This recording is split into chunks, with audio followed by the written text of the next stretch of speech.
Te mintieron desde el principio. No fue un error cultural inocente ni una casualidad histórica. Fue un relato cuidadosamente repetido hasta que se volvió incuestionable.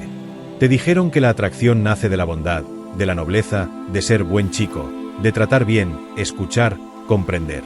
Te enseñaron que si eras paciente, atento y auténtico, el deseo aparecería como recompensa natural. Pero la realidad no funciona con moralidad, funciona con estímulos. La atracción no es un premio ético, es una reacción biológica. Y ese es el primer golpe contra el ego. El deseo no responde a quién eres, sino a lo que provocas. Mientras crecías, viste películas, escuchaste canciones y leíste frases que repetían el mismo dogma. Sé tú mismo y alguien te amará. Nadie te aclaró que ser tú mismo solo funciona si ese tú despierta emoción. Porque la atracción no es democrática, es selectiva. No le importa la justicia, le importa la intensidad.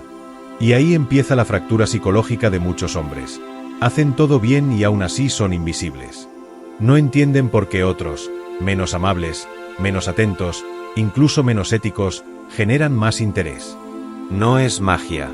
Es biología y percepción. La mente humana no se excita con la corrección, se excita con la tensión. La seguridad aburre si no está acompañada de estímulo. La previsibilidad tranquiliza, pero rara vez enciende. Y la atracción necesita chispa, no tranquilidad. Esa es la verdad incómoda que casi nadie se atreve a decir en voz alta. Muchas veces no gana el más bueno, gana el que genera emoción. Y emoción no siempre significa estabilidad, significa intensidad, misterio, desafío, presencia. Aceptar esto duele porque rompe la narrativa que protege el orgullo. Es más fácil creer que el mundo es injusto que aceptar que el deseo tiene reglas propias. Pero entenderlo cambia todo. Porque cuando ves la atracción como un fenómeno psicológico y no como un juicio moral, dejas de tomártelo como una condena personal. Empiezas a verlo como lo que es, un sistema de estímulos, señales y percepciones que operan por debajo del discurso consciente. Esta es la puerta de entrada a la verdad cruda. La atracción no premia la virtud, premia el impacto. Y quien no entiende esa diferencia vive frustrado, confundido y resentido, preguntándose por qué haciendo todo bien obtiene tan poco. Pero la historia no termina aquí. Apenas estamos quitando la primera capa de ilusión, la segunda verdad es más incómoda que la primera. La atracción no tiene sentido de justicia. No reparte interés de forma equitativa ni responde a méritos acumulados. No importa cuánto hayas esperado, cuánto hayas dado o cuánto creas merecer. El deseo no funciona como un sistema de puntos, funciona como un detector de estímulos. Y ese detector no busca bondad, busca impacto emocional. Por eso hay hombres que invierten años intentando ser elegidos mientras otros, sin esfuerzo aparente, son deseados apenas entran en una habitación. No es suerte, es percepción. La atracción femenina, como cualquier forma de deseo humano, está guiada por señales inconscientes. Presencia, seguridad corporal, lenguaje no verbal, tono de voz, dirección de la mirada. Son variables que el cerebro evalúa antes de que aparezca cualquier pensamiento racional. Primero se siente, luego se explica. Y cuando se intenta explicar, muchas veces se inventan razones socialmente aceptables para justificar lo que en realidad fue una reacción instintiva. Eso significa que lo que una persona dice que le atrae y lo que realmente le activa pueden ser dos cosas distintas. No es hipocresía, es psicología. Aquí es donde muchos se pierden. Creen que el deseo se negocia con argumentos, con lógica o con insistencia. Intentan convencer en lugar de provocar. Pero la atracción no se convence, se despierta. No responde a discursos, responde a sensaciones. Y las sensaciones no se generan con aprobación constante, sino con contraste. Con presencia firme, con independencia emocional, con la sensación de que hay algo que descubrir y no algo que ya está entregado. El misterio estimula, la previsibilidad adormece. Lo crudo es aceptar que el deseo no es moral ni racional. No premia la entrega incondicional ni la disponibilidad absoluta. De hecho, muchas veces ocurre lo contrario. Cuanto más disponible pareces, menos intrigante resultas. No porque haya algo malo en ti, sino porque la mente humana valora lo que percibe como escaso, no lo que percibe como garantizado. Es un principio psicológico básico que opera en todos los ámbitos, desde el valor de los objetos hasta el interés por las personas. Comprender esto puede doler, pero también libera. Porque cuando entiendes que la atracción no es un juicio sobre tu valor personal, sino una respuesta a estímulos específicos, dejas de verlo como un rechazo a tu esencia. Empiezas a verlo como un lenguaje. Un lenguaje silencioso que pocos estudian y muchos sufren. Y lo más duro aún está por revelarse, porque entender las reglas es solo el inicio. Lo difícil es aceptar lo que implican. Hay un personaje silencioso que vive en la mente de muchos hombres, el buen chico. Ese que cree que si es comprensivo, disponible, paciente y siempre correcto, tarde o temprano será elegido. No lo inventó él, lo programaron. Años de mensajes sociales le enseñaron que la bondad genera deseo, que la amabilidad despierta pasión y que la entrega emocional garantiza atracción. Pero la realidad psicológica no sigue ese guión. Porque ser bueno puede hacerte agradable, pero no necesariamente deseado. Y esa diferencia, aunque parezca sutil, es brutal. El buen chico suele confundirse porque recibe señales mixtas. Le dicen que es increíble, que es especial, que cualquier mujer tendría suerte con él, pero ninguna lo elige. Lo elogian como persona mientras lo descartan como opción romántica. Y ese contraste crea una grieta interna difícil de procesar. Empieza a preguntarse qué está mal en él, qué defecto invisible lo vuelve invisible. No entiende que el problema no es su valor humano, sino su impacto emocional. Porque la atracción no se activa con aprobación moral, se activa con estímulo psicológico. Muchos caen entonces en una trampa peligrosa. Intensifican el mismo comportamiento que no funciona. Dan más atención, más validación, más disponibilidad, esperando que el deseo aparezca como recompensa. Pero el deseo no nace de la abundancia de atención. Muchas veces nace de la tensión de no tenerla toda. Cuando alguien se percibe totalmente disponible, deja de percibirse como reto. Y la mente humana, especialmente en el terreno del deseo, responde más al desafío que a la certeza. No es crueldad, es naturaleza psicológica. Lo más crudo es aceptar que la amabilidad no es una estrategia de atracción. Es una cualidad valiosa, sí, pero no es un detonante de deseo. La atracción necesita polaridad, contraste, energía propia. Necesita sentir que la otra persona tiene un mundo interno independiente, no que vive orbitando alrededor de alguien más.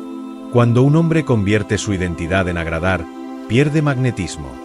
Porque el magnetismo no viene de buscar aprobación, viene de no necesitarla. Entender esto rompe ilusiones, pero también rompe cadenas. Porque cuando dejas de actuar para gustar y empiezas a existir con presencia real, algo cambia en la percepción que generas. No porque te vuelvas otro, sino porque dejas de diluirte. Y ese es el punto en el que muchos despiertan, o se amargan. Porque lo siguiente que descubren es aún más incómodo. La atracción no solo es selectiva, también es competitiva. Hay una jerarquía que nadie admite públicamente, pero todos perciben. No aparece en discursos ni en consejos románticos, pero gobierna silenciosamente la atracción, el estatus percibido. No hablamos solo de dinero, fama o apariencia física, sino de algo más sutil y poderoso, la sensación de valor interno que proyecta sin decir una palabra. Ese valor no se anuncia, se transmite. Y el cerebro humano lo detecta antes de que empiece cualquier conversación. Es una lectura instantánea, casi animal, basada en microseñales: postura, ritmo, mirada, tono, calma. Detalles que parecen insignificantes, pero que pesan más que cualquier frase. Muchos hombres creen que el interés se gana explicando quiénes son. Intentan demostrar su valor hablando de logros, virtudes o sacrificios. Pero el estatus real no se explica, se percibe. Cuando alguien necesita convencer, ya está comunicando inseguridad. El verdadero peso psicológico aparece cuando no necesitas probar nada. Esa es la paradoja. Cuanto más intentas validar tu valor, menos sólido parece. Y cuanto menos lo persigues, más se siente. Porque la mente humana asocia la calma con poder. Lo que está seguro no se apresura. Lo que se sabe valioso no ruega atención.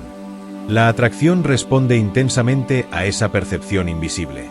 No porque las personas calculen conscientemente jerarquías, sino porque el cerebro está diseñado para detectar señales de fortaleza emocional y estabilidad interna. No es un juicio moral, es un mecanismo evolutivo. Quien proyecta seguridad transmite la sensación de que puede sostener situaciones, emociones y conflictos. Y esa sensación genera magnetismo. No se trata de arrogancia ni de dominación, sino de presencia.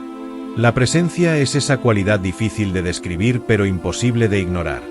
Lo duro es aceptar que el mundo no responde tanto a lo que eres en esencia, sino a lo que parece ser en percepción. Puedes tener profundidad, inteligencia y sensibilidad, pero si no se reflejan externamente, el radar social no las registra. No porque no existan, sino porque no son visibles. Y el deseo, como cualquier reacción humana, responde a lo que detecta, no a lo que imagina. Por eso algunos pasan desapercibidos durante años, mientras otros generan interés sin esfuerzo aparente. Cuando entiendes esto, la frustración cambia de forma. Deja de ser un lamento y se vuelve revelación. Porque descubres que la atracción no es un misterio mágico ni un castigo personal. Es un sistema de señales. Y quien aprende a leerlo deja de sentirse perdido dentro de él. Pero todavía queda una verdad más incómoda por mirar de frente. El papel que juega la indiferencia en todo este juego psicológico. Hay algo perturbador que muchos descubren demasiado tarde. La indiferencia, cuando es real y no fingida, tiene un poder magnético inesperado. No porque ignorar sea una técnica secreta ni un truco psicológico barato, sino porque la mente humana reacciona con intensidad ante lo que no puede descifrar ni controlar. Cuando alguien no parece necesitar aprobación, atención o validación, activa un mecanismo profundo de curiosidad. El cerebro interpreta esa autosuficiencia como señal de valor interno. Y el valor percibido, en el lenguaje del deseo, equivale a atractivo. La mayoría hace lo contrario. Cuando a alguien les interesa, aumentan su atención, su disponibilidad, su urgencia. Responden rápido, se adaptan, se acomodan, se vuelven previsibles. Creen que mostrar interés constante fortalece la conexión, cuando muchas veces la diluye. No porque el interés sea malo, sino porque la sobreexposición elimina el misterio. Y el misterio es combustible psicológico. Cuando todo está claro desde el principio, la mente deja de explorar. Y cuando deja de explorar, deja de sentir anticipación. Sin anticipación, el deseo pierde intensidad. La indiferencia auténtica no es frialdad ni desprecio. Es autonomía emocional. Es la capacidad de mantener tu centro sin girar alrededor de otra persona. Esa estabilidad transmite un mensaje silencioso: mi mundo no depende de ti. Y ese mensaje tiene más impacto que cualquier intento de impresionar. Porque el deseo humano no solo busca belleza o simpatía, busca intensidad emocional. Y pocas cosas generan más intensidad que la sensación de que algo valioso podría no estar disponible. Lo crudo es admitir que la atención constante puede restar atractivo mientras la independencia lo aumenta. No es una regla moral, es un patrón psicológico. Las personas tienden a valorar más lo que perciben como limitado. No porque quieran sufrir, sino porque el cerebro está diseñado para priorizar lo escaso. Y en el terreno de la atracción, la escasez percibida suele traducirse en interés. Cuando entiendes esto, muchas experiencias pasadas cobran sentido. Situaciones que parecían injustas empiezan a verse como predecibles. Y ahí aparece una decisión inevitable. Puedes resentirte contra la naturaleza del deseo, o puedes comprenderla. Porque lo último que queda por aceptar es la verdad final, la que casi nadie quiere escuchar, pero que explica todo lo anterior. Al final del camino solo queda una conclusión, y es la más difícil de digerir. La atracción no es un premio que el mundo te debe, es una reacción que el mundo siente. Nadie está obligado a desearte, del mismo modo que tú no estás obligado a desear a cualquiera. Suena obvio, pero asumirlo de verdad rompe muchas ilusiones. Porque durante años muchos viven convencidos de que si cumplen ciertos requisitos, ser atentos, esforzarse, demostrar interés, esperar con paciencia, el resultado debería llegar. Y cuando no llega, el golpe no es solo emocional, es existencial. Se sienten invisibles, engañados, desplazados por otros que parecen tener menos méritos. Pero la atracción nunca ha funcionado como un sistema de recompensas éticas. Funciona como un sistema de estímulos percibidos. No responde a sacrificios silenciosos ni a intenciones ocultas. Responde a señales claras, a energía, a presencia, a impacto. Y eso significa algo incómodo. El deseo no reconoce lo que no se muestra. Puedes tener un mundo interior valioso, pero si no se manifiesta externamente, no entra en el radar emocional de nadie. No es injusticia, es percepción. Y la percepción siempre va delante de la verdad interna. La mayoría lucha contra esta realidad porque hiere el orgullo. Prefieren creer que el problema es la superficialidad del mundo antes que aceptar que el deseo tiene su propio lenguaje. Pero comprender ese lenguaje cambia la posición desde la que vives. Dejas de esperar validación externa como prueba de tu valor y empiezas a construir una presencia que no depende de ella. Y paradójicamente, es ahí cuando algo cambia. No porque estés persiguiendo atraer, sino porque dejas de perseguirlo. La necesidad se siente, la autosuficiencia también. La verdad final es simple y brutal. La atracción no se mendiga, se genera. No se implora, se provoca. No se exige, se despierta. Y quien entiende esto deja de preguntar, ¿por qué no me eligen? Y empieza a preguntarse, ¿qué estoy transmitiendo? Esa pregunta incomoda, pero libera. Porque devuelve el foco al único lugar donde realmente tienes poder. Tu presencia, tu energía y la forma en que existes en el mundo. Si esta verdad te golpeó, te incomodó o te hizo pensar, suscríbete y deja tu like. Porque aquí no venimos a escuchar cuentos agradables. Venimos a entender cómo funcionan realmente las cosas.